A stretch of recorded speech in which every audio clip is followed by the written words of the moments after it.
The fire-ravaged, bone-dry earth of southeast Queensland finally got what it had been crying out for. Even 5 mil would make a massive difference to the firefighting, to the containment, and also to the spirits of the community.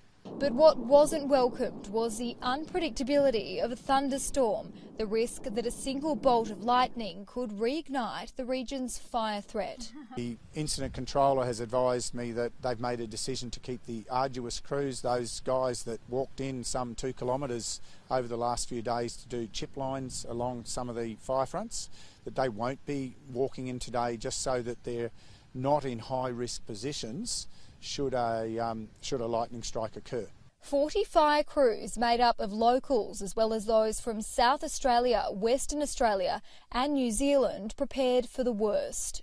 Strong gusty winds and high temperatures up to 8 degrees above the average made for a dangerous concoction. So the areas of concern at the moment are Lamington National Park Road, Pyramid Rock and Ship's Hole, which are locally identified areas.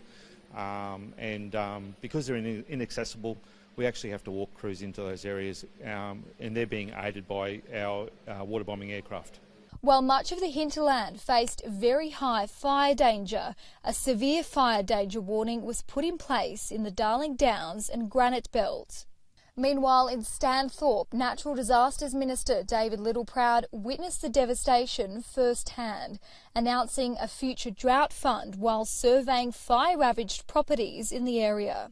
This is for the bush, this is for the drought, for future generations to come, $100 million. So I'm announcing today the panel that will be responsible to go out and consult with the community to make sure this is their money and how they want to spend it and see it spent in the community. Some crews are being forced away from the fire grounds. Authorities say the threat of lightning strikes makes it simply too dangerous for them to fight on foot. Now they're hoping to gain the upper hand during forecast cooler temperatures and lighter winds from Wednesday. So yes, we are scaling down in the view towards the end of the week that we'll actually hand the majority of the area back to national parks and wildlife. But any kind of reprieve is expected to be short-lived. The Bureau of Meteorology predicts a worsening fire threat on Friday and into next weekend.